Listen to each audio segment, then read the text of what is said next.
우리들은 지난주까지 마태복음 5장 27절부터 30절 말씀까지 나눴습니다. 그러므로 마태복음 5장 27절과 28절은 간음에 대한 말씀이고요. 29절과 30절에서는 간음을 하지 않을 방법에 대하여 말씀을 드렸습니다. 이제 오늘부터는 마태복음 5장 31절부터 나누려고 합니다. 마태복음 5장 31절 말씀을 읽겠습니다. 또 일러스되 누구든지 아내를 버리려거든 이혼 증서를 줄 것이라 하였으나, 원어 성경 31절에 제일 먼저 기록된 단어가 우리 성경은 일러스되 하였으나인데 헬라어로는 한마디로 흐레오입니다. 원어 성경에서 흐레오라는 단어가 기록되면 긴장해야 됩니다. 원어 성경에서 흐레오를 쓸 경우 그것은 말하다라는 것인데, 그렇다면 누가 말하다라고 하는 것이냐면 하나님의 말하다입니다. 그리고 원어 사전에서 보면 흐레오도 말하다라는 뜻이고 레고도 말하다라는 겁니다. 그러나 흐레오 말하다와 레고 말하다는 서로 관계는 있지만 큰 차이가 있습니다. 여러분, 우리들은 몇 주 동안 그 간음의 원리에 대하여 나누지 않았습니까? 그래서 레고 말하다를 간음으로 비유해서 말하자면 나타남의 말이라고 할 수가 있습니다. 성경에서 나타남의 말을 일반적으로는 율법 또는 성전이라고 하지 않습니까? 그리고 레고를 명사로 쓰면은요, 로고스라고 쓰는데, 이 로고스를 해석을 하자면 이미 말하여져 있는 것이라는 겁니다. 그렇다면 이미 말하여져 있는 것이 예수님 입장에서 보실 때 그것은 구약 성경에 기록되어 있는 겁니다. 그것이 율법이지 않습니까? 그러므로 제가 이 시간에 예를 들어서 여러분들께 구약 성경 율법 그 10계명 중에 간음하지 말라고 하나님이 말씀하셨습니다 라고만 말한다면 그것이 바로 로고스 말이 됩니다. 다시 말해서 로고스는 이미 말에서 기록되어 있는 그것을 제가 그대로만 말한 것이라고요. 그러나 로고스는 이미 말에서 기록되어 있는 거기에는 본래의 뜻이 있어요. 로고스 이미 말에서 기록되어 있는 것에는 본래의 뜻이 있다고요.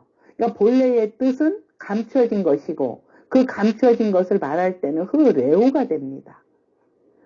흐레오의 말을 여러분 각자 내면의 말씀으로 또는 영의 양식으로 가지면 그때 또 그것을 뭐라 그러느냐? 레마라고 하는 겁니다. 그러니까 레마의 말씀은 나타난 말을 가진 것이 아니라 감춰진 말로 내면에 새겨진 말씀이라고요. 그러니까 여러분들은 제가 전하는 하나님의 감추어진 흐레오 말을 듣고 여러분 마음에 레마로 가져야 그것이 영원한 생명이고 구원이 되는 거라고요. 그러므로 원어 성경 마태복음 5장 31절에서 흐레오라고 기록을 하였으니까 흐레오 말은 로고스 개념의 말로 기록한 것이 아니기 때문에 마태복음 5장 31절 말씀을 흐레오 개념으로 기록한 것에 대하여 긴장해야 되는 것이라고요. 자, 그리고 이 마태복음 5장 27절부터 31절, 32절까지도 쭉 하나의 카테고리로서 짝입니다. 짝. 그것은 여러분들이 들어보시면 아실 겁니다. 그런 의미에서 마태복음 5장 31절의 말씀을 다시 읽어보면 또 일러스되 누구든지 아내를 버리려거든 이혼 증서를 줄 것이라 하였으나, 여러분 이 말씀을 절대 문자로 보시면 안 됩니다. 왜냐하면 이 말씀은 세상에서 말하는 이혼 증서에 대한 그런 뜻이 절대 아니거든요. 다시 31절을 보면 아내를 버리려거든 이혼 증서를 주라고 하였는데 여기서 아내라는 말이요 원어로는요 균해로서 여자입니다. 아내가 아니라. 그렇다면 우리들이 앞에서 나눈 그 마태복음 5장 28절에서 여자를 보는 자마다 라고 할 때 여자가 원어로 균해잖아요. 그러니까 31절에서도 똑같이 균해 여자를 버리려거든 이혼 증서를 주라 하였습니다. 그런데 지금 이 말을 흐레오 말로 기록을 하였다는 겁니다. 그러니까 이 저자 마태가 흐레오로 기록을 하였다는 것은 하나님의 감추어진 말로 기록한 것이잖아요. 다시 말해서 저자 마태 입장에서 하나님의 말씀은 이미 말하여진 로고스 율법의 말로 하지 않고 흐레오 감추어진 말로 기록하였다는 것은 앞에 27절부터 간음하고 관계가 있기 때문이라고요. 그렇다면 여러분 생각해 보세요. 저자 마태가 흐레오가 아닌 로고스로 만약에 기록을 하였다면 여자를 버리려고는 이혼 증서를 주라는 것을 또 율법적으로 생각하기 때문에 간음하며 살 수밖에 없는 것이라고요. 그래서 여자를 버리려거든 이혼 증서를 줘라. 흐레오 감춰진 말로 그렇게 기록을 한 것입니다. 이해가 되셨습니까? 여러분 부활 생명의 그리스도 진리의 때에 이 저자 마태의 마음이 느껴지십니까? 그래서 우리들도 하나님의 말씀을 흐레오 감춰진 말로 나누고 있는 거라고요. 그리고 방금 전에 또 말씀을 드렸듯이 우리 성경에 아내라는 단어가 헬라어로 균의 여자인데 이것을 아내라고 번역한 것은 오역이란 말입니다. 그러니까 31절 말씀을 번역한 그대로 아내라고 생각하고 성경을 읽으면 누구나 육적인 남편과의 이혼 관계로 보겠죠. 그렇지만 원어로 균의 여자는 육적인 남편과의 관계를 기록한 것이 전혀 아니라니까요. 여러분 성경은 가정적인 문제에 대하여 육적인 남편, 육적인 여자, 아내의 관계를 기록한 말씀이 아닙니다. 그러나 성경은 하나님과 나 사이를 가정의 그 남편과 아내를 끌어들여서 비유로는 말씀을 하십니다. 그러므로 성경에서 남편과 아내와의 관계는 하나님하고 나 그리고 교회와의 관계를 설명하려는 것이라고요. 그래서 헬라어 균의 여자를 창세기 3장에서 히브리어는 뭐라 그러냐 이샤라고 하는 것이고 또 남자를 이시라고 하는 겁니다.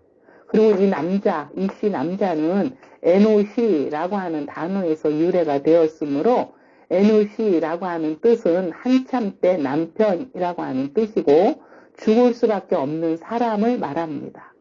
그렇다면 요한복음 4장에서 예수님께서 우물가 여인에게 너에게 남편 5이 있었고 지금 있는 자도 내 남편이 아니니 네 말이 참되도다 라고 하실 때 우물가 여인의 한참 때 남편은 누구인가요? 그것은 첫 번째 율법 성전입니다.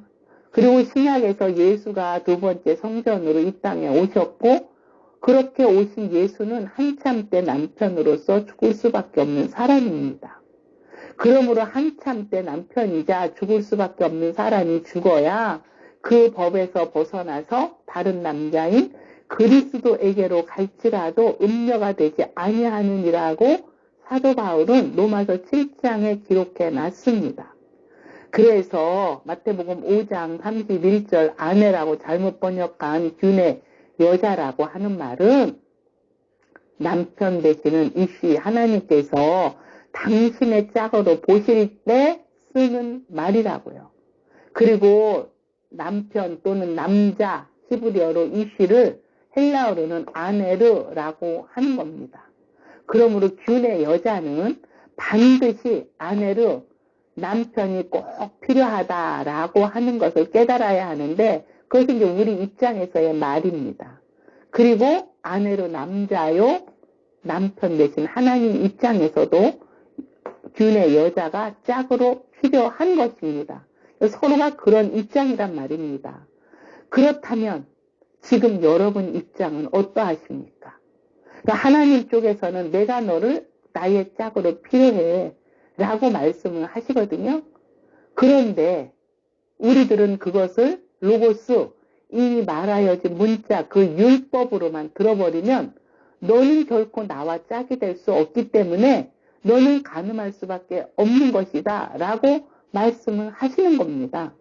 그 상태에서 균의 여자는 아내를 자기 남편이 누구인지도 모르고는 하나님 믿는 사람이라고 하면서 자기 의에 열심을 내고 있는 거라고요. 그 열심을 언어로 뭐라 그래요? 에피드미아 잘못된 갈망이라고 하는 거잖아요. 여러분 끊임없이 그렇게 모르고만 믿고 있으면 아내를 남편 쪽에서 너는 나하고 하나 되기를 원하지 않는구나. 그렇다면 이혼 증서를 넘겨주겠다. 그것이 말씀 전체의 원리란 말입니다. 그러니까 31절은 가정법원에서 말하는 이혼 이야기가 아니라고요. 다시 마태복음 5장 31절의 말씀을 보면 누구든지 아내를 버리려거든 이라고 할 때 이 버리려거든 이라는 단어가 헬라어로 아폴리오인데요. 이 뜻은 자유하다, 떠났다 라고 하는 뜻입니다. 여러분, 하나님의 말씀은 진리와 비진리가 있습니다. 그러므로 버리려거든 이라고 한 이 원어 아폴리오는 여기서 어떨 때 쓰이는 말이냐면요. 저와 여러분이 이 다바르, 비진리 가운데서 진짜 이 아마르 진리를 깨달았습니다.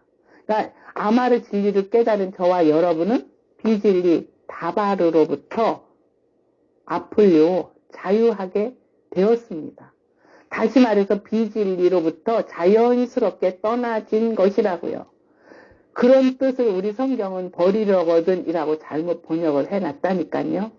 그리고 아폴리오 떠났다라는 말을 반대로도 쓰는데요. 어떨 때 또 쓰느냐면 다바르 비진리로부터 떠나 아마르 진리 가운데 있다가 또다시 아마르 진리를 떠났다라고 할 때도 쓰는 말이에요. 그래서 사도 바울이 그러잖아요. 대만은 세상이 좋아 세상으로 갔다고. 여러분 세상이 좋아 세상으로 아폴리오 떠나겠다라고 하는데 그런 사람들에게 무엇을 더 설명을 하겠어요? 그리고 사도 바울의 제자 누가처럼 떠나지 않겠다고 할 때도 아폴리오 떠나라고 하면 그 또한 안 되는 것이잖아요. 그러니까 아폴리오는 그렇게 양자로 다 쓰이는 단어입니다. 그래서 마태복음 5장 31절을 다시 보면 이 또 일러스되 누구든지 아내를 버리려거든 이혼 증서를 줄 것이라 하였으나 여러분 이 31절은 아마르 진리에서 떠나가고자 하는 사람에게 떠나가게 해주는 것이 이혼입니다. 그리고 다시 이 31절에 아내를 버리려거든 이라고 할 때 이것을 원어로 읽어보면은요. 아폴리오 호 균의 아우토스입니다. 그러니까 이것을 그대로 번역하면 떠났다 그의 그 여자가 라는 말인데요. 우리 성경에는요. 아우토스 그의라고 하는 이 아우토스라고 하는 것은 번역을 하지 않았어요. 그럼 떠났다 그의 그 여자가 라고 할 때 누구의 여자였다가 떠났다는 겁니까? 부활 생명의 그리스도 진리의 여자였다가 데마처럼 다시 떠났다는 거예요. 그럴 수도 있겠죠. 그래서 사도 바울의 고백처럼 나는 날마다 다나토스의 죽음으로 죽노라가 오늘 내 고백이 되어야 한다고요. 그럼 그 여자가 즉 데마가 어디로 떠났다는 겁니까? 세상이라는 호코스모스 율법 성전인 다바르 비진리로 떠났다는 겁니다. 그렇다면 세상이라는 호코스모스 율법 성전 다바르 비진리가 좋았던 데마라는 균의 여자에게 무엇이 넘겨질까요? 이혼 증서가 넘겨집니다. 아니 이혼 증서를 이미 받은 상태죠. 반대로 여자 균애가 바울의 제자 누가라고 한다면 그는 율법이라는 다바르 비진리로부터 아폴리오 떠난 것이죠. 그러니까 누가는 율법을 진리로 넘겨받음으로써 자유로워진 것이라고요. 이해가 되셨나요? 제가 지금 이 데마와 누가를 예를 들어서 말씀을 드렸습니다. 이 예가 우리들에게도 동일한 것이라고요. 그러니까 어떤 사람은 데마와 같은 사람이 있을 수도 있고 또 어떤 사람은 누가와 같은 사람이 있어서 바울과 함께 끝까지 복음의 사역에 동참하는 삶도 있습니다. 자, 그리고 이 마태복음 5장 31절에 이혼 증서라는 단어가요. 헬라어로는요. 아포스타시온이에요. 근데 이 뜻은 분리하는 것이라고 하는 뜻이 정확합니다. 그러므로 아폴리오 호 균의 아우토스 떠났다 그의 그 여자는 아우투스 아포스타시온 그녀 안에 분리됨에게 다시 디돔이 넘겨졌다, 허락하였다 라는 것인데 그 상태를 마태복음 5장 27, 28절의 말씀으로 말하자면 간음의 상태로 다시 되돌아갔다는 거예요. 이해가 되셨습니까?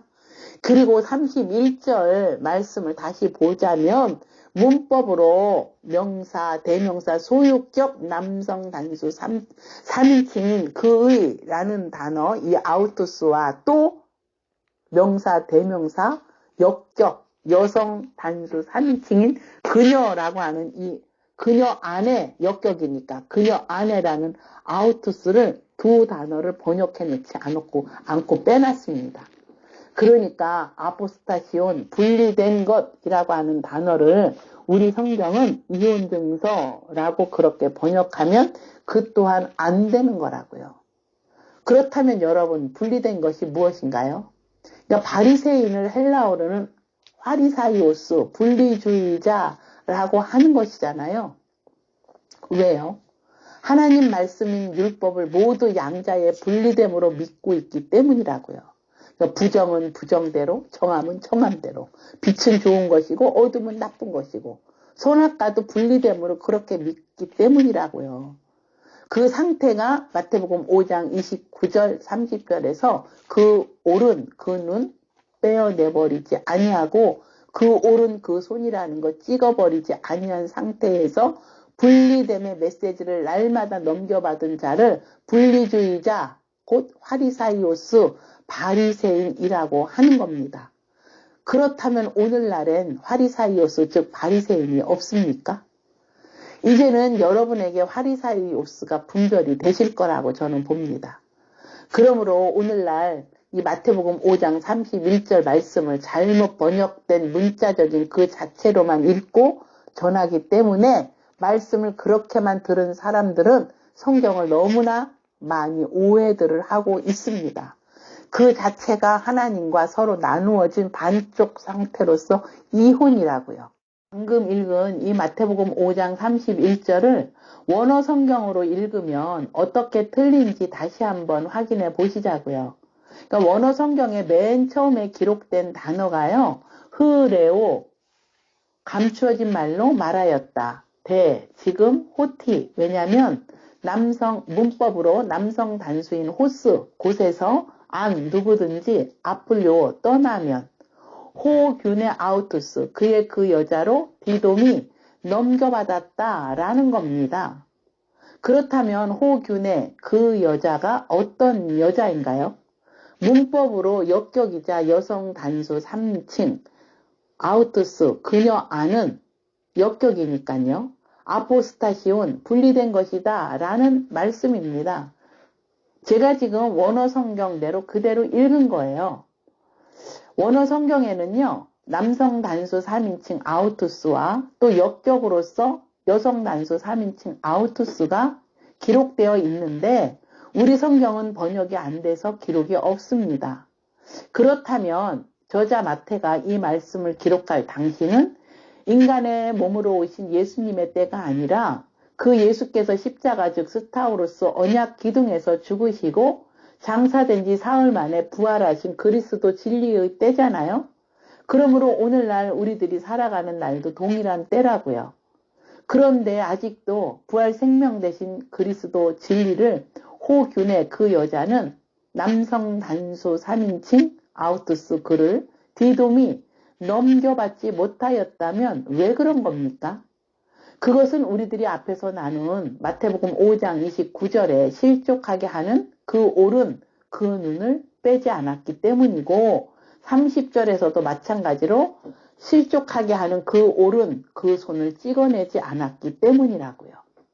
그러니까 호균의 그 여자는 남성 단수 3인칭 아우투스 그를 디돔이 넘겨받으려면 아포스타시온 분리된 것, 즉 비진리를 단념해야 하는 것이라고요. 그리고 이제 이 아포스타시온 분리됨이라고 하는 단어는요. 아피스템이 이동하다, 단념하다, 철회하다, 버리다 라고 하는 단어에서 유래가 된 말입니다. 그렇다면 분리주의자를 누구라고 하였죠? 원어로 화리사이오스, 바리새인들이라고요. 그러니까 바리새인들은 율법 자체를 철저히 자신들의 전통으로 이원론적 행위로 지키는 사람들이잖아요. 그러므로 오늘날에도 저 이스라엘의 정통 유대인들은 안식일이 되면요, 엘리베이터를 누르는 것이나 또는 화장실에 불을 켜고 끄는 것을 일이라고 생각하기 때문에 센서를 붙여서 건물 층층마다 엘리베이터 문이 닫혔다 열렸다 하는 것이고요. 화장실 불도 껐다 켰다 한다니까요. 어디 그뿐인가요? 율법의 613가지를 그들의 전통으로 아직도 철저하게 행위로 지키고 있다고요. 오늘날도 그들은 안식일날 음식 먹기 전에 반드시 손을 씻어야 하고, 이것은 깨끗하고 저것은 더럽고, 이것은 선하고 저것은 악하고, 그들은 남성 단수인 호스 곳에서 아폴리오 떠난 상태의 호균의 그 여자로서 남성 단수 3인칭 아우투스 그를 디돔이 넘겨받지 못한 사람들이라고요.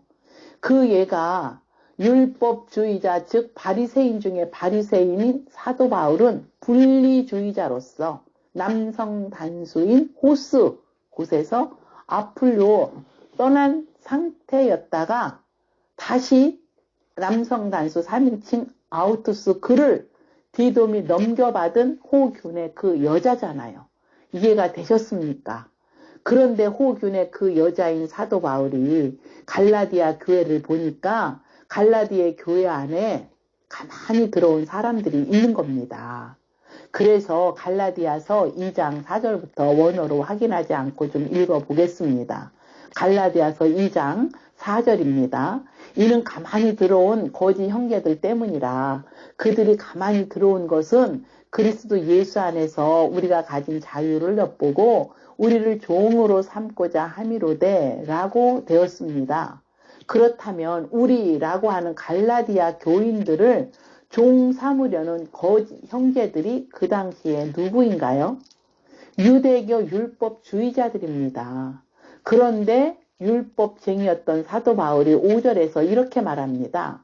그들에게 우리가 한시도 복종하지 아니하였으니 이는 복음의 진리가 항상 너희 가운데 있게 하려 함이라.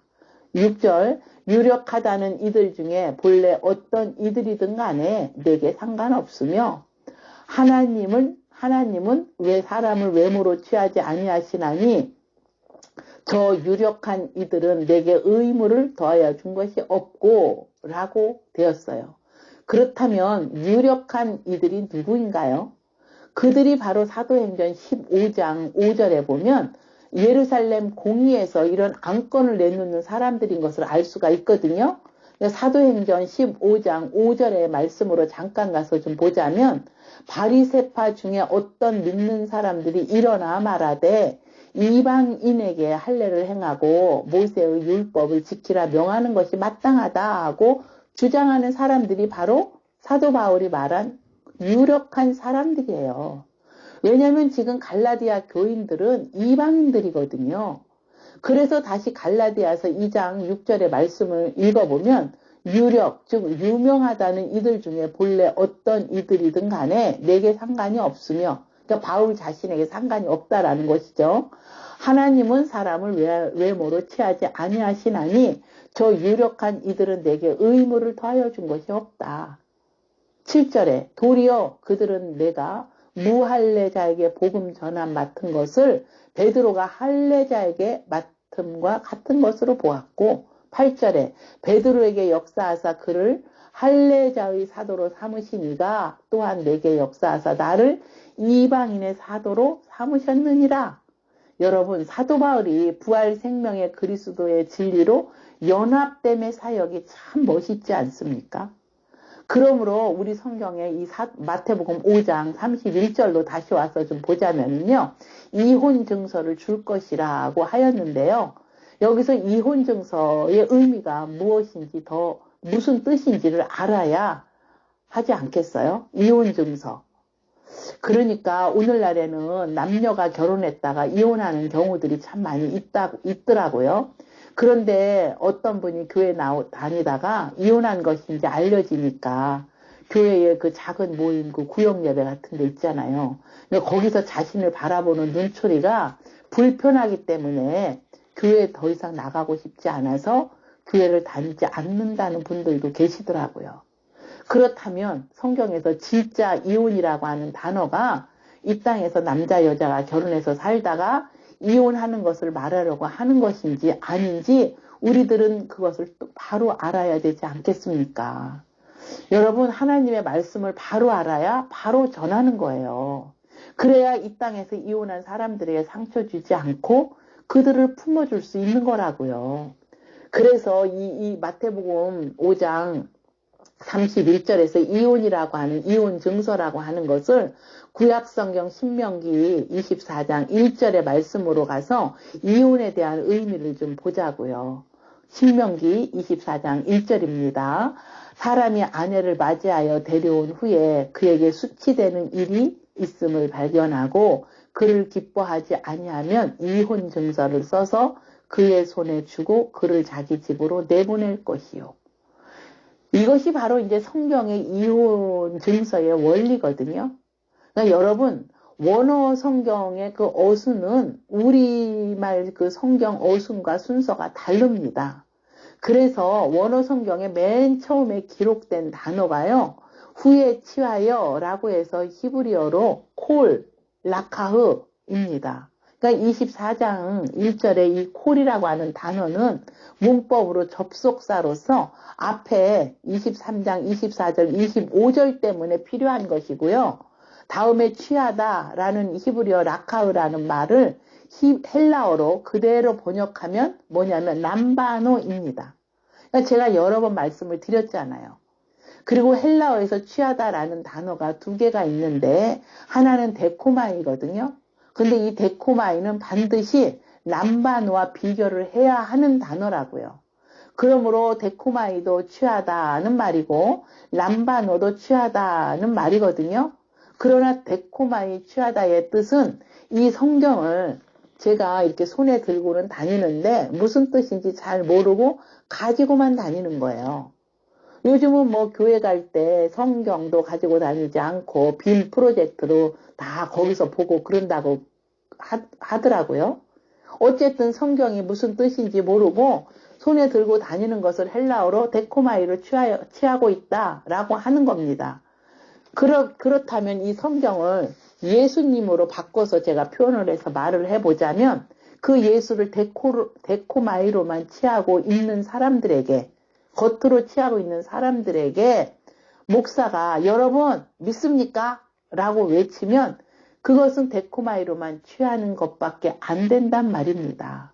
사람들은 그 예수를, 다시 말해서 이 성경을 데코마이로만 취하면 예수께서 오신 목적과 그가 죽으신 목적과 그가 말씀하신 이유는 모르고 무조건 믿는다고만 하는 거예요. 그 믿음은 결국 신념의 믿음이고 그 믿음은 결국 막연한 믿음이라고요. 그러나 이젠 데코마이로만 취하였던 성경이 또는 그 예수가 바로 진리의 그리스도시네 라고 깨닫게 되면요. 그때부터 성경 어디를 읽어도 성경 말씀은 다 내 마음이 되는 거라고요. 무슨 말인지 이해되셔요? 그때 그것을 원어로 뭐라 그래요? 남바노, 안으로 취하였다가 된 것이라고요. 그러니까 구약 성경에서는 히브리어로 취하다라는 단어가 라카흐 하나밖에 없는데 그래서 헬라어에서 데코마이 취하다를 남바노 취하다의 순서대로 되라는 겁니다. 다시 말해서 겉으로 가지고 있는 것을 이제는 너 안이 되라는 거예요. 너 안이 되라. 너 안으로 취해라. 또 다른 말로 하자면 율법을 진리로 취해라. 예수를 그리스도로 취하라. 그러니까 예수를 그리스도로 취하여 줬다면 그 사람들을 뭐라 그래요? 아들이라고 하는 겁니다. 그러니까 성경 전체는 모두 아들에 대한 말씀이거든요. 그러므로 구약에서 히브리어 라카흐 취하다라는 단어가 신약에서 헬라어 데코마이 취하다에서 람바노 취하다까지를 뜻하는 거예요. 그것이 바로 구약에서 취하다와 신약에서 취하다의 차이입니다. 차이. 그리고 히브리어 취하다라고 하는 이 라카으라고 하는 문자를 파자를 해서 보면은요, 맨 앞에 단어가 라메드로서 소머리 막대로서 가르치다, 훈련하다 라고 하는 뜻이고요. 다음에 코프, 바늘기라는 뜻도 있지만 소망이라는 뜻도 있습니다. 그리고 마지막에 헷, 울타리요, 생명이라는 뜻입니다. 그래서 라카으, 취하다라는 뜻은 훈련된 것마다 소망이 되고 그 소망이 곧 생명의 울타리라는 겁니다. 그렇다면 가르침받고 훈련된 생명의 울타리는 밖에 쳐 있는 겁니까? 아니면 나의 내면 안에 쳐지는 겁니까? 물론 나의 안에 쳐지는 것이잖아요. 그것이 바로 라카으, 취하여진 것이라고요. 여러분, 이 히브리어 알파벳 문자 하나하나는요, 신의 문자예요, 신의 문자. 그러니까 신의 문자에서 인간의 문자로, 섬김의 문자에서 누림의 문자로, 그것이 바로 히브리 문자라니까요. 자, 다시 신명기 24장 1절에 보면 사람이 아내를 이라는 말이 있잖아요. 여기서 사람이라고 하는 단어가 히브리어로 이쉬, 남자이고 아내를 할 때 그 아내라는 말이 이쉬아, 여자입니다. 그러니까 우리 성경에 사람이 아내를 맞이하여 라는 것이요, 히브리어로 이쉬, 남자가 이쉬아, 여자를 라카으, 취하였다는 겁니다. 그러니까 우리 성경 번역대로 사람이 아내를 맞이하여 라고 해서 이 땅에서 남녀가 결혼하였다는 그런 것이 아니라니까요. 그러니까 개정 성경에서는 맞이하여 라고 하였고 개역 성경에서는요, 취하여 라는 말이 히브리어로 라카으, 취하다 라는 말인데 이것은 굉장히 중요한 겁니다. 여러분, 성경을 자꾸 이렇게 개역 성경을 또 개정으로 이렇게 바꿔놨는데 사실 이 개역 성경으로 보면 원어로 확인하기가 훨씬 더 좋은데요. 개정으로 자꾸 바꿔나갔고 의도가 자꾸 멀어져 버렸다니까요. 그럼 이제 신명기 24장 1절의 문법으로 명사, 남성, 단수, 이쉬, 남자는 하나님 역할을 말하는 거잖아요. 남성, 단수니까. 그러니까 하나님 역할인 이쉬 남자가 이쉬아 여자를 라카으 취했습니다. 그렇다면 신명기 말씀에서 명사, 남성, 단수, 이쉬 남자는 하나님이시고 이쉬아 여자는 그럼 누굽니까? 신명기 말씀에서. 이스라엘 백성들입니다. 이스라엘 백성들. 그러니까 이 신명기 24장 1절에 하나님께서 이스라엘 백성을 당신의 짝으로 라카으 취하여 라고 하신 거예요. 그럼 취하신 그 계획이 무엇일까요? 그것은 이스라엘 백성이 간음할 수 없게 하려는 겁니다. 그래서 하나님이신 그가 직접 인간의 몸으로 이 땅에 오신 것이라고요.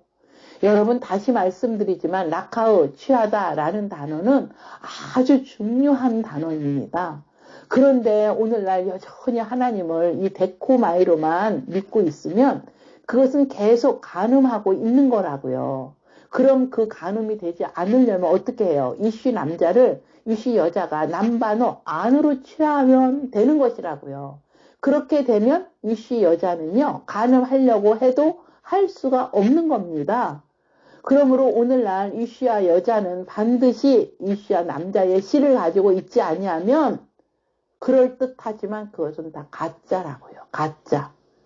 계란에 유정란과 무정란이 있듯이 말입니다. 자, 다시 신명기 24장 1절의 말씀을 의미를 생각하면서 읽어보시자고요. 사람이 아내를 맞이하여 데려온 후에 수치되는 일이 있음을 발견하고 그를 기뻐하지 아니하면 이혼 증서를 써서 그의 손에 주고 그를 자기 집에서 내보낼 것이요. 이 말씀에서요, 데려온 이라는 단어가 히브리어로는요, 바알입니다. 바알. 결혼하다, 주인이 되다, 남편이라는 뜻입니다. 그러므로 이쉬 남자는 이쉬아 여자를 라카으 취하여 바알 결혼을 하여서 그의 남편이 되었고 또 이쉬아 여자는 이쉬 남자를 자신의 남편이자 주인으로 라카으 취한 겁니다. 그렇다면 데려온이라고 잘못 번역한 원어로 바알, 남편이자 주인은 어떤 주인이죠? 데코마이, 겉으로 취하였던 남편에서 람바노, 안으로 취하여진 남편이죠. 그것이 진정한 결혼입니다. 그러니까 이 상태가 안 되면 마태복음 7장에서 나더러 주여 주여 하는 자마다 다 천국에 들어갈 것이 아니요. 여기서 주여 주여라고 하는 단어가 헬라어로 키리오스로서 주인이라는 뜻이거든요. 그럼 마태복음 7장에서 키리오스 주인은 어떤 주인인가요? 데코마이, 겉으로 취하여진 주인인 남편이라고요. 그럼 반대로 천국에 들어갈 수 있는 주인은 그럼 누군가요? 데코마이, 겉으로 취하다의 과정을 통과해서 남바노, 안으로 취하여진 주인이라고요. 그러므로 인간의 몸으로 오신 예수는 데코마이, 겉으로 취하여진 주인이고 그 예수를 다시 남바노, 안으로 취하여졌다는 것은 부활 생명의 그리스도 진리를 안으로 취하였다는 겁니다. 그때 그리스도 예수는 나의 주인이시라고요. 여러분, 예수님께서 아버지와 나는 하나라고 할 때 예수님은 말씀 육신으로 오신 분으로서 말씀이 하나님과 같은 하늘 관점의 말씀이기 때문에 하나라고 하신 거예요. 그와 동일하게 우리 안에 말씀이 하나님 관점의 말씀이라면 나는 아버지와 하나라고 하는 겁니다. 그러면 여러분들은 성경에서 바알을 어떻게 알고 계셨죠? 그러니까 구약 성경에서 바알은 이스라엘 백성들이 율법 성전 그 너머 차원이 다른 진리를 깨닫지 못하고 그 성전만 열심히 종교적으로 섬기는 사람들을 향하여 그 성전이 그들에게 바알, 남편이라는 겁니다. 그래서 바알, 문자를 제가 소개를 안 할 수가 없네요. 그러니까 바알이라고 하는 이 단어의 문자가 맨 처음에 단어가 베이트잖아요. 성전이라는 뜻이죠. 다음에 알입니다. 알은 하나님이라는 뜻입니다. 그러므로 이 알이라는 단어와 쌍벽을 이루는 단어가 하나가 있는데 그 단어가 또 엘입니다. 엘. 그러니까 다시 말해서 알도 엘도 둘 다 아 발음으로써 하나님이라는 뜻이에요. 여러분 그냥 엘 하면은 뭐가 뭔지 모르잖아요. 그러니까 마호메트를 믿는 사람들이 알라 할 때 이 알이 바로 그런 거예요. 그러니까 하나님을 나타내는 문자가 알도 엘도 두 개니까 둘 다 믿는 겁니다. 그러므로 알은 눈에 보이는 하나님을 말하는 것이고 엘은 눈으로 볼 수 없는 하나님을 뜻하는 거예요. 그래서 엘은 무에 속한 그 하나님을 눈에 보여지는 베이트 성전 알 하나님으로 보여주지 아니하면 우리는 엘 하나님 그분을 모릅니다. 이해가 되셨어요? 하지만 사람들은 눈에 보이는 베이트 성전 알 하나님으로만 믿는다면 그것이 바로 간음이라니까요.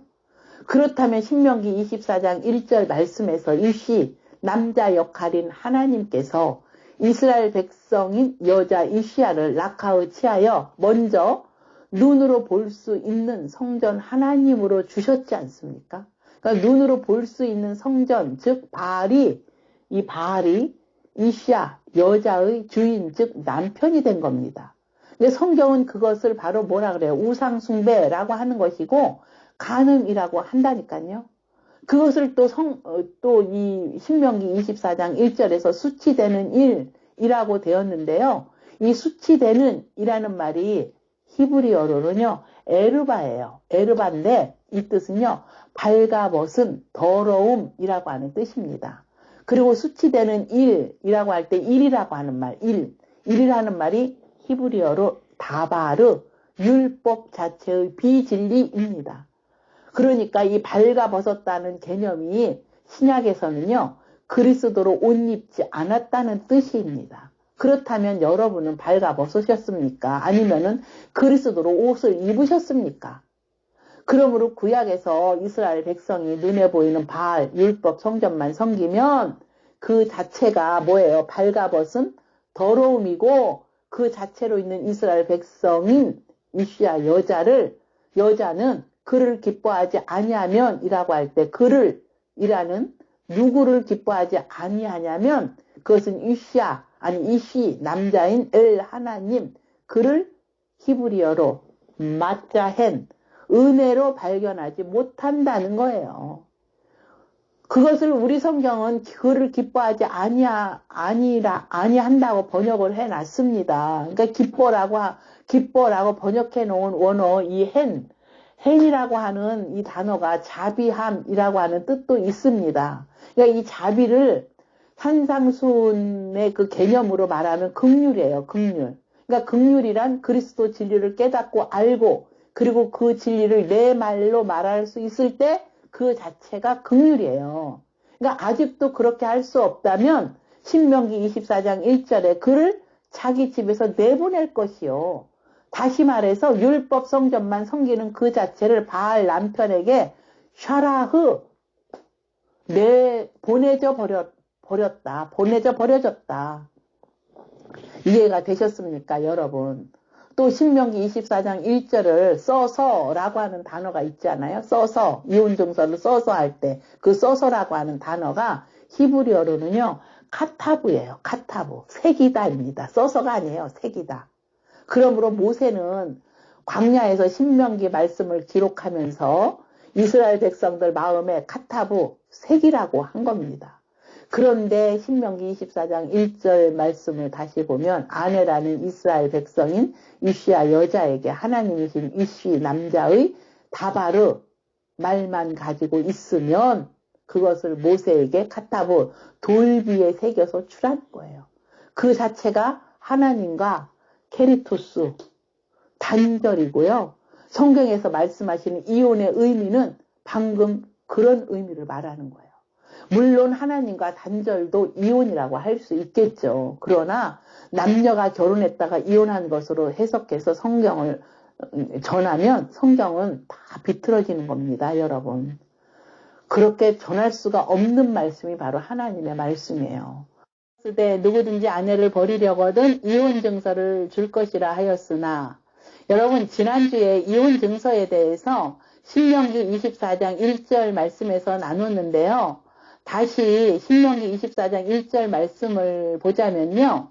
아내라고 한 이스라엘 백성인 이샤 여자에게 하나님이신 이시 남자가 바알 주인 즉 남편 되려고 하시는데요.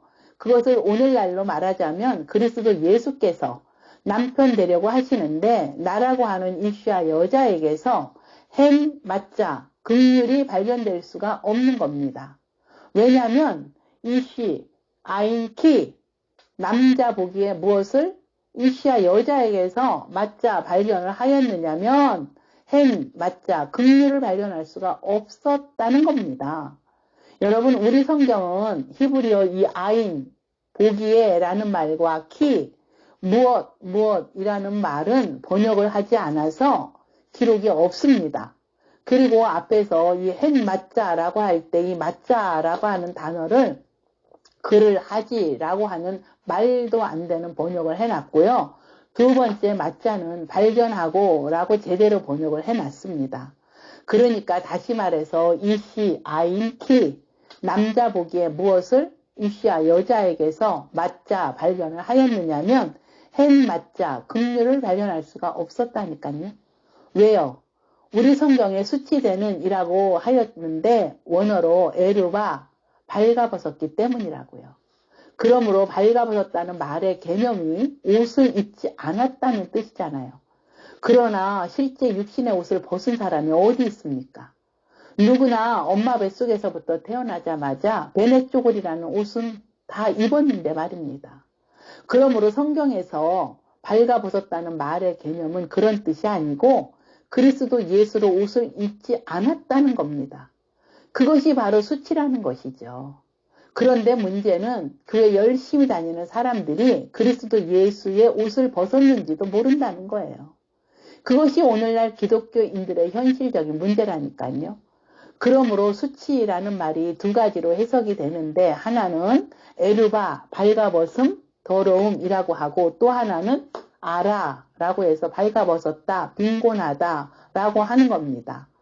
그리고 수치되는 원어로 에르바, 발가벗은이라는 말이 기록된 곳에는 지혜라는 말도 동시에 기록된 곳을 볼 수가 있습니다. 그렇다면 성경에서 왜 지혜와 수치가 동시에 나올까요? 그것은 수치와 지혜는 같다라는 거예요. 그러므로 예수님께서 비진리 율법 가지고 그 너머 차원이 다른 진리를 말씀해 주셨습니다. 그리고 지혜로운 자들을 통해서 부끄럽게 하겠다라고 하셨습니다. 부끄럽다는 것은 수치와 지혜는 같다라고 말씀을 하시는 거예요. 다시 말해서 수치와 지혜가 같다는 것은 하나라는 겁니다. 그러므로 수치라는 이 히브리어 에르바라고 하는 말을 연구를 해보면요. 눈에 보이는 것을 말해주는 겁니다. 그럼 눈에 보이는 것을 말해주는 것은 성전밖에 없지 않아요. 그 성전을 문자로 주면 율법이고요. 그냥 같은 것이잖아요. 그러므로 나타내 주신 그 성전의 목적은 그 성전이 담고 있는 진짜 진리가 무엇인지 알게 해주려는 것이 목적입니다.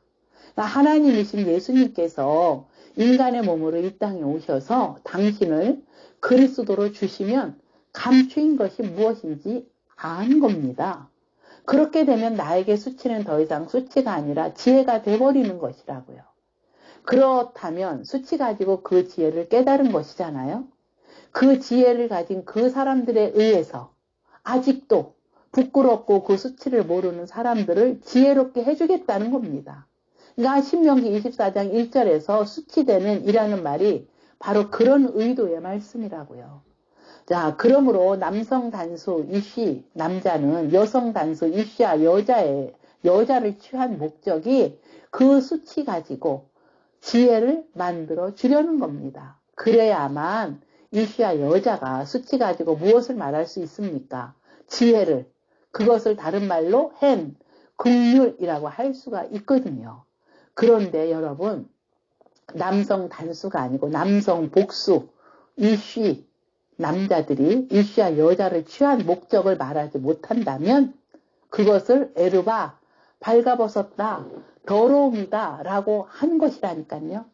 그리고 이제 이 에르바라고 하는 단어를 문법으로 보니까 연계형이고 소유격이거든요.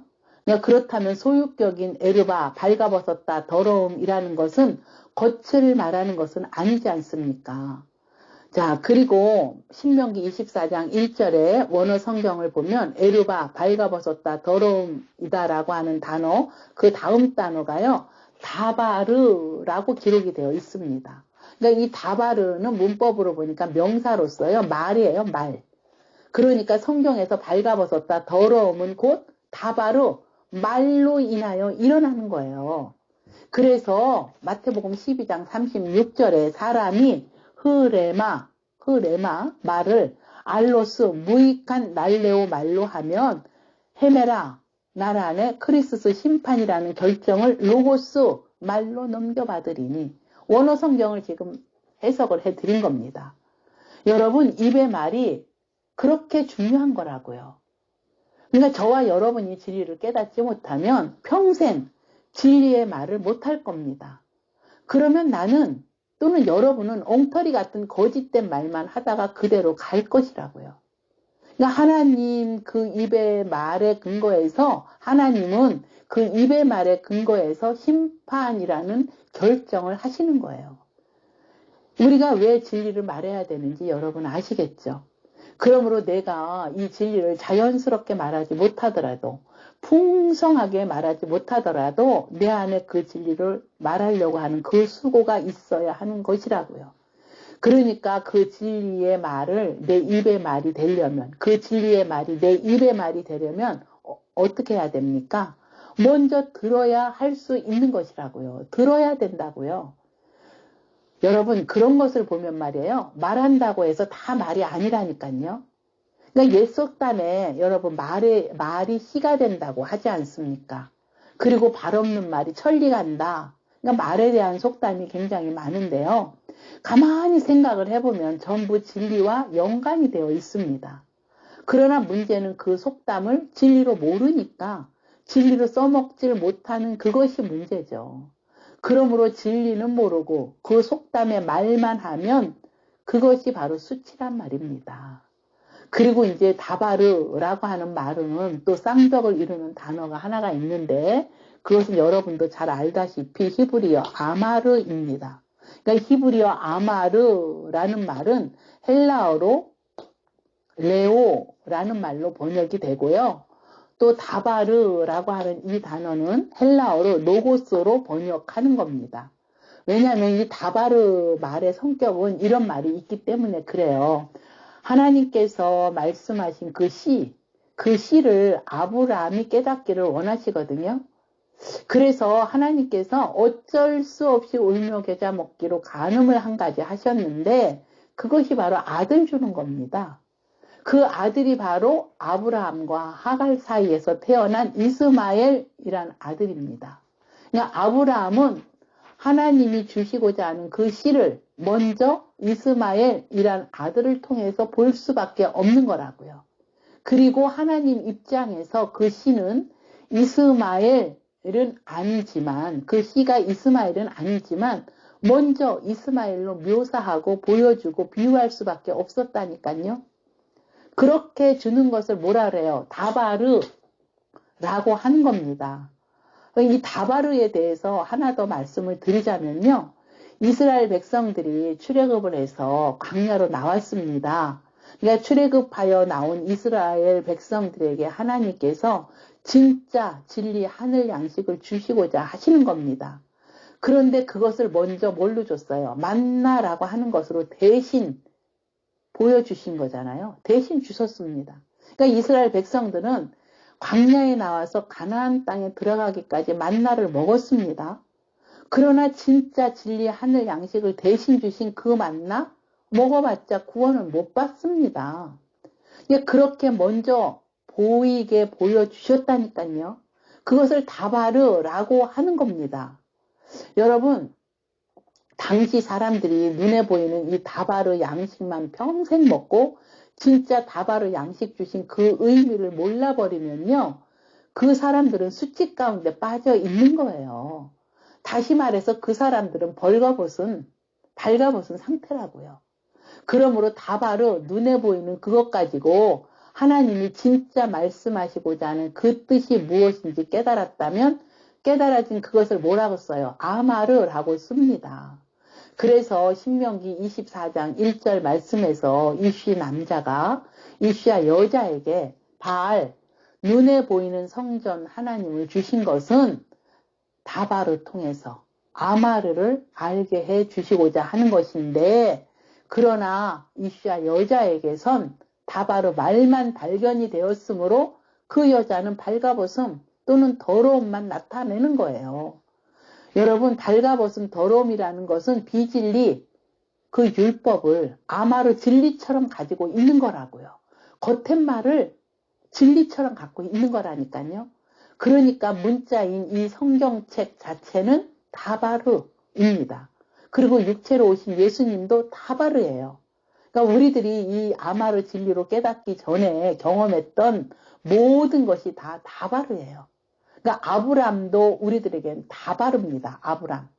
그런데 우리들이 아브라함을 믿음의 조상으로는 믿지만 그 아브라함을 다바르로 믿는 거라고요. 다바르로. 무슨 말인지 아시죠?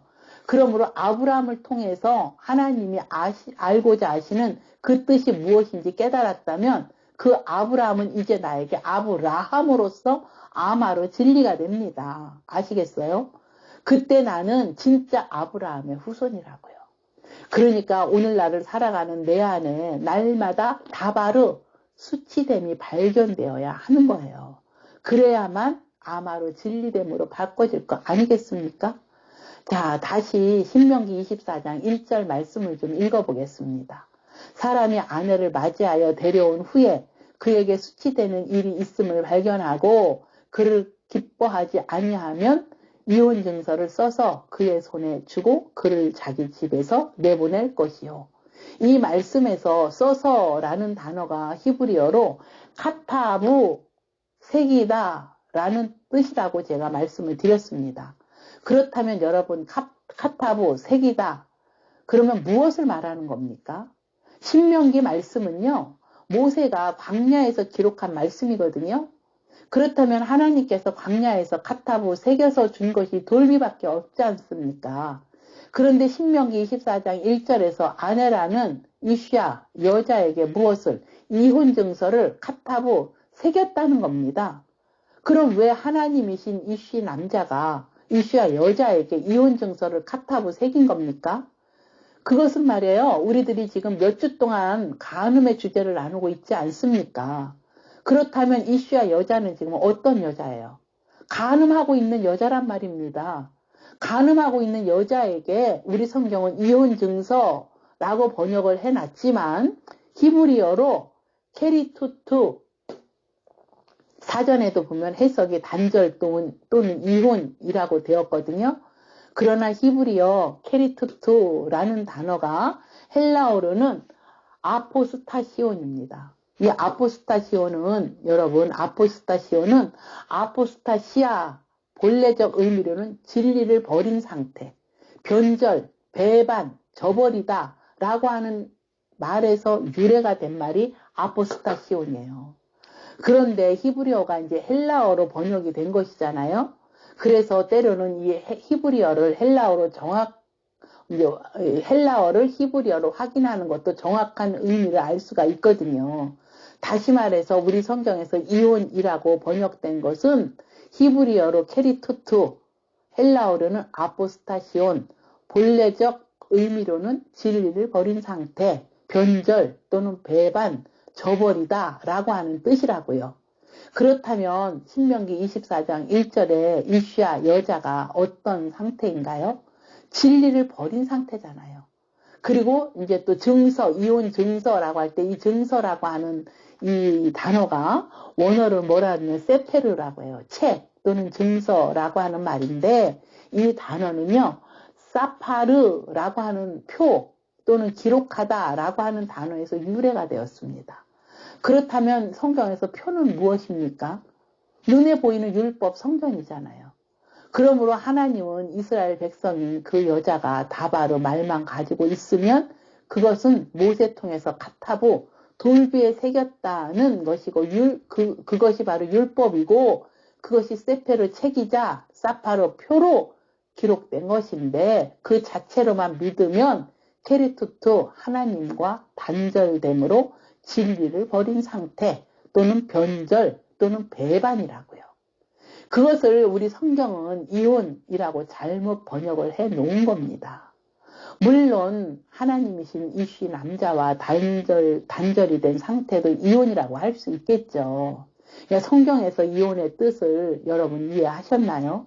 국어 단어가 같다고 그것을 이 땅에 남자 여자가 결혼해서 살다가 이혼한 것으로 해석해 버리면 성경은 전부 다 완전히 비틀어지는 거라고요.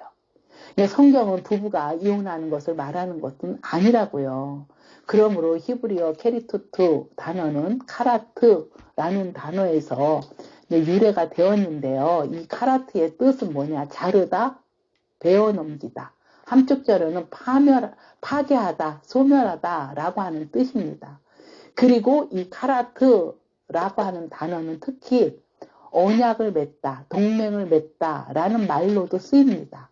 그러니까 영어 커트라고 하는 단어가 이 카라트에서 나간 말이라고요. 근데 이 카라트라고 하는 단어와 또 쌍벽을 이루는 단어가 하나가 더 있는데요. 그것이 바로 베리트입니다. 베리트, 언약을 맺다, 동맹을 맺다 라고 하는 단어입니다. 라고 하는 단어가 히브리어로 케리투투, 단절 또는 이혼이라고 하는 의미인데 생각이 나시나요? 그러므로 케리투투, 단절 또는 이혼이라는 단어의 그 의미가 이미 창세기 15장에도 기록된 것을 알 수가 있습니다. 다시 말해서 창세기 15장에서 아브라함 사건이 하나님과 케리투투, 단절에 대한 말씀이라고요. 그래서 신명기 24장 1절에서 이혼 즉 케리투투, 단절에 대한 의미를 창세기 15장에서 살펴보려고 합니다. 그러니까 여러분 모세가 창세기 15장을 머릿속에 염두에 두고 신명기 24장 1절에서 케리투투 단절이라는 말을 쓰지 않았나 생각을 해봅니다. 그와 같이 신약에서 예수님도 창세기 15장 사건을 염두하시고 헬라어로 아포스타시온, 분리됨이란 단어를 쓰신 것이라고 생각을 합니다. 그렇다면 여러분, 우리 성경 신명기 24장 1절에 이혼증서라고 번역이 되었는데요. 그것을 하나님과 이혼이라고 생각하시면 되겠네요. 자, 이제 오늘 함께 나눌 말씀은 창세기 15장 9절인데요. 그러나 창세기 15장의 분위기를 좀 이해하실 필요가 있기 때문에 오늘은 창세기 15장 1절부터 좀 보겠습니다. 이후에 여호와의 말씀이 환상 중에 아브라함에게 임하여 이르시되 아브라함아 두려워 말라. 나는 내 방패여 너의 지극히 큰 상급이니라.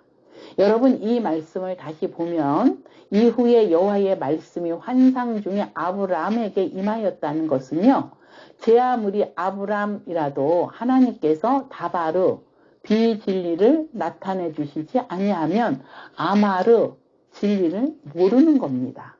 그러므로 하나님께서 다바르 비진리에 대하여 나타내 주시니까 아브라함도 아마르 진리를 깨닫게 되는 거라고요. 그와 마찬가지로 여러분도 아마르 진리를 깨달아서 아브라함으로 이해될 때까지는 아브라함을 믿음의 조상이라고 인정하시면 안 되는 겁니다. 그러므로 아브라함은 그럴 수밖에 없는 것이네 라고 여러분에게서 인정이 되어야 그때 비로소 아브라함으로의 의미가 있는 거라고요. 그리고 원어성경 창세기 15장 1절을 또 보면 하야 다바르 예호바라고 되었는데 이것은 여호와의 말씀이 임하였는데 그것이 바로 환상입니다. 여러분, 다바르 비진리 말씀이 환상이라니까요. 제가요 예전에 아마르 진리를 몰랐기 때문에 다바르 비진리 그 환상만 붙잡고 하나님 믿는다고 하였다니까요. 자, 1절을 또 이어서 보면 말이에요. 나는 너의 방패요 너의 지극히 큰 상급이라고 한 것은 여호와 그분 자체가 아브라함에게 방패요 큰 상급이라고 하는 거예요. 그런데 아브라함에게는 방패와 큰 상급이 바로 다바르 말씀으로서 환상이라니까요.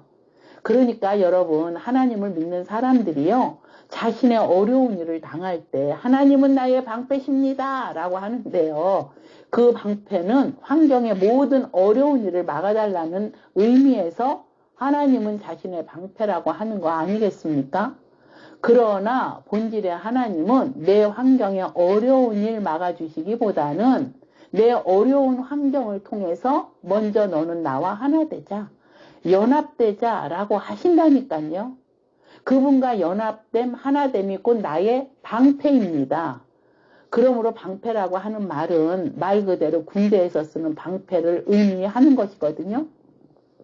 이 방패라고 하는 단어가 히브리어로 마겐인데 이 마겐이라고 하는 의미는 히브리어를 또 보면 가난, 보호하다, 방어하다, 울타리치다 라고 하는 말과 같습니다. 그런데 그것을 여호와의 다바르 비진리로 말씀을 하셨기 때문에 환상이라고요. 아마르 진리로 말씀을 하셨다면 환상이 아닐 텐데 말입니다. 그러므로 환상이란 말을 여러분이 착각하시면 절대 안 되는 거예요. 자, 또 이 창세기 15장 1절에 보면 상급이라고 하는 단어가 있습니다. 상급. 근데 이 상급도 말이에요, 다바르 비진리로 말씀을 하셨기 때문에 우리가 생각하는 그런 상급이 아니라고요. 그렇다면 여러분, 비진리 가운데 있을 때 하나님 나라에 가서 큰 상급을 받으려면 어떻게 해야 한다고 가르침을 받으셨나요? 전도를 많이 해야 상급 받는다고 가르침을 받았잖아요. 그것이 바로 환상이라니까요. 이해가 되셨습니까? 자, 다음에 창세기 15장 2절부터 5절까지 쭉 읽겠습니다. 아브라함이 이르되 주 여호와여 무엇을 내게 주시려 하나이까? 나는 자식이 없사오니 나의 상속자는 이 다메섹 사람 엘리에셀이나이다.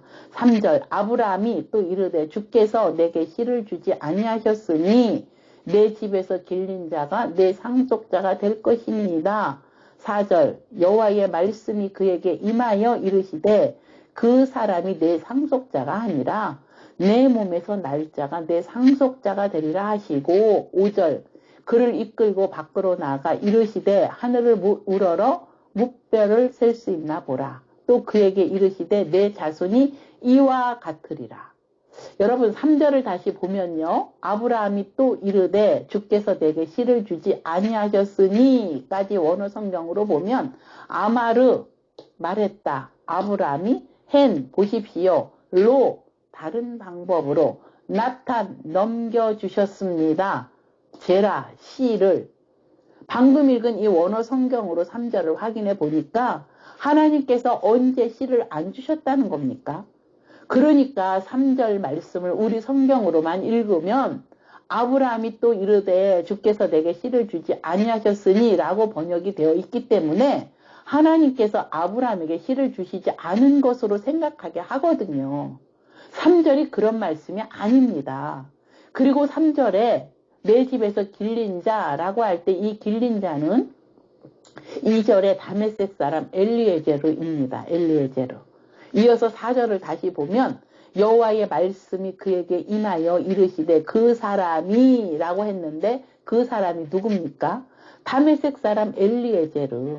이 엘리에제르가 내 상속이 아니라 내 몸에서 날짜가 내 상속자가 되리라 하시고 5절에 그를 이끌고 밖으로 나가 이르시되 하늘을 우러러 뭇별을 셀 수 있나 보라. 또 그에게 이르시되 내 자손이 이와 같으리라. 여러분 5절을 다시 보면 자손이라는 말이 기록되어 있는데요. 이 자손이라는 말이 3절과 동일한 원어로 제라, 시입니다. 그러니까 여러분 이 말씀을 번역하는 분들이 어떻게 오해를 해서 기록을 했느냐면요. 아브라함 그 마음 안에는 씨가 전혀 없는 상태에서 이삭을 주셨다는 식으로 잘못 번역을 한 거예요. 그렇다면 여러분 아브라함 마음 안에 없는 그 씨가 어떻게 있게 되겠습니까? 5절에서 자손이라고 한 제라 씨는 실제의 씨를 말하는 것이거든요.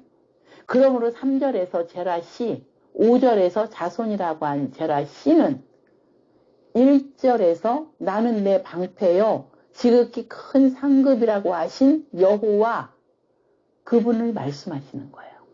그러니까 아브라함에게서 내 몸에서 날짜가 내 상속자가 되리라고 하신 거예요. 그 씨 때문에 하늘의 별과 같은 자손들이 나타난다는 겁니다. 이해가 되셨습니까?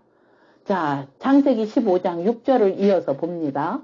아브라함이 여호와를 믿으니 여호와께서 이를 그의 의로 여기시고 라고 하였습니다. 지금 6절에서 아브라함이 여호와를 믿었습니다.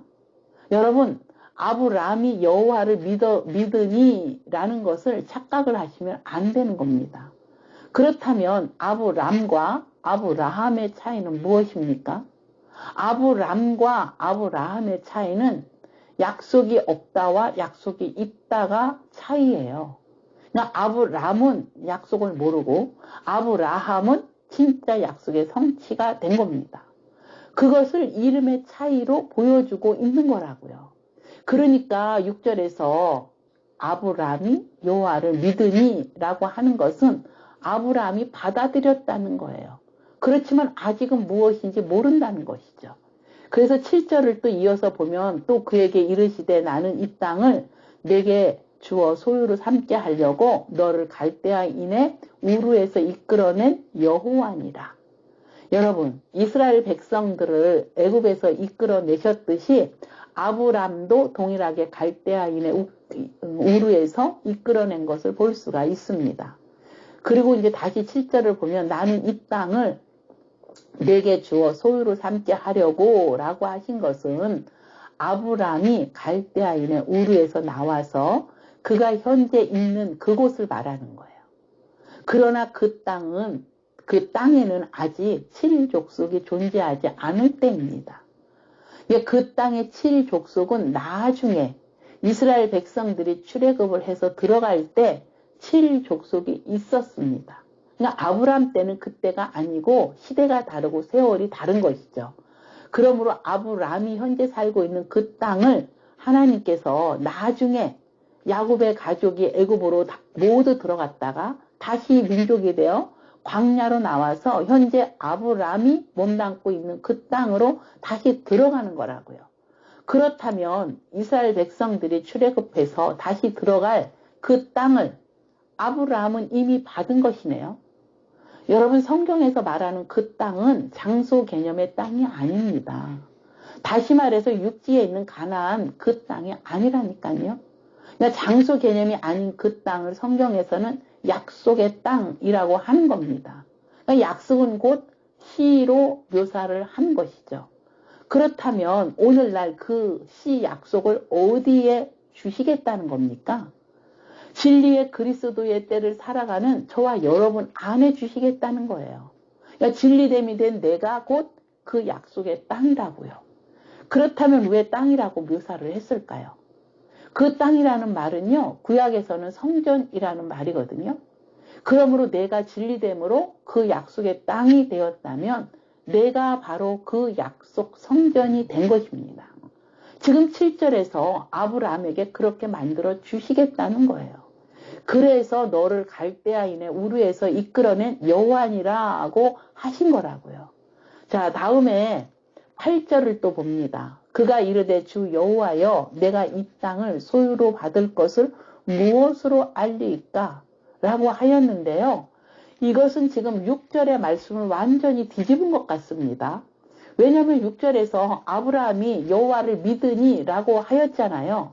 그런데 8절에 와서는 아브라함이 내가 이 땅을 소유로 받을 것을 무엇으로 알리까? 라고 하였어요. 그래서 9절에서 증거를 제시해 주시는 겁니다. 여러분, 그 증거는요, 아브라함에게만 증거가 아니고 오늘날 우리들에게도 반드시 필요한 증거입니다. 자, 창세기 15장 9절을 보겠습니다. 여호와께서 그에게 이르시되 나를 위하여 3년 된 암소와 3년 된 암염소와 3년 된 순양과 산비둘기와 집비둘기 새끼를 가져올지니라. 가져올지니가 아니라 취할지니라. 그러니까 창세기 15장 9절을 원어 성경으로 보면은요, 라카흐, 취하다 라고 하는 단어가 기록이 되어 있는데요. 라카흐, 취하다 라고 하는 단어보다 더 중요한 단어가 맨 먼저 기록된 아마르입니다. 그리고 이 9절에 암소, 암염소, 순양, 이거 짐승에 대한 이야기라고 한다면 절대 이 아마르 단어를 쓰지 않고 자바르를 썼을 거예요. 그리고 산비둘기, 집비둘기도 마찬가지죠. 그런데 아마르 진리의 말로 기록을 하였다는 거죠. 그러니까 진리의 말 아마르 입장에서 하려고 하는 것이 라카흐로 취하라는 거예요. 그럼 아마르 진리의 말로 취하는 것은 밖의 것으로 취하는 겁니까? 아니면은 안의 것으로 취하는 겁니까? 안의 것으로 취하는 것이잖아요. 만약에 밖의 것으로 취하는 것이라면 그것을 헬라어로는 뭐라 그래요? 데코마이라고 하는 것이라고요. 다시 말해서 데코마이는 안으로 취하여질 수가 없는 것이라고요. 그렇다면 육신의 예수도 뭐예요? 데코마이, 밖으로 취하는 것이라고요. 밖으로. 그 육신의 예수를 어떻게 내 안으로 넣을 수 있겠습니까? 그것은 말이 안 되지 않습니까? 그래서 예수께서 십자가 즉 스타우로서 언약 기둥에서 죽으시고 장사된 지 사흘 만에 반드시 부활을 하셔야만이 되는 거라고요. 그럼 이미 9절에서 아마르 진리로 말씀하신 암소, 암염소, 순양이나 그리고 산비둘기, 집비둘기는 언제를 말하는 것입니까? 아마르 진리 차원의 것으로 내 안에 둘 수 있는 것을 말하는 거예요. 그러니까 9절을 다시 보면 3년 된 것이 3번이나 나오거든요. 그러나 원어 성경에서는요, 3년 된 것이라고 하지 않고 원어로 샤라시 3번, 셋째 것입니다. 셋째 것. 그러니까 샤라시 셋째 소, 샤라시 셋째 암염소, 샤라시 셋째 양, 샤라시 셋째 비둘기란 말이에요. 모두 다 샤라시 셋째 겁니다. 셋째 거. 그러면 소, 양, 비둘기가 이제 제물이 아니겠습니까? 제물이잖아요. 제물은 첫 번째, 율법을 근거로 드리는 제사. 두 번째, 예수로 드려지는 제사인데, 그렇다면 두 번째 예수로 드려지는 제사가 완성되었습니까? 당연히 안 되었죠. 그러니까 예수로 드려지는 제사는 완성이 되는 것이 아니고 과정일 뿐이라고요. 여러분, 예수라고 하는 가치는 말이에요. 율법 제사가 예수로 드려지면 그 율법은 완성이 된 거예요. 이해가 되십니까? 그래서 신약에서 예수님께서 인간의 몸으로 이 땅에 오시기 전까지는 구약의 율법 속에서 밤낮 수천 번 거짓거리를 한 겁니다. 그런데 신약에서 예수께서 오셔서 죽어버리면 율법 희생제사 더 이상 하면은 안 돼요. 희생제사 원리적으로 존재하는 것이 아니다가 성취가 된 것이라고요. 그리고 세 번째를 설명하기 전에 하나님께서 아브라함에게 말씀하신 약속을 취하라고 한 것은 몇 번째 것을 취하라고 한 것입니까? 샤랏이 세 번째입니다. 세 번째. 그렇다면 그것을 아브라함이 알았습니까? 몰랐습니까? 아브람은 몰랐다니까요. 그러니까 아브람이죠. 그렇다면 아브라함이 어떻게 몰랐습니까? 그래서 창세기 15장 10절은 9절 말씀이 약속입니다. 여러분, 창세기 15장 9절 말씀은요, 굉장히 중요한 약속입니다. 그것은 오늘날 우리들에게도 굉장히 중요한 약속이에요. 약속의 골자를 다시 한번 상기하고 가자면 세 번째 것을 취하라는 겁니다. 그렇다면 셋째 것을 어디다가 두어라? 네 마음 안에 두어라. 오늘 말씀은 여기까지 마치고요. 다음 주에 창세기 15장 9절 말씀에 이어서 창세기 15장 10절부터 나누도록 하겠습니다. 감사합니다.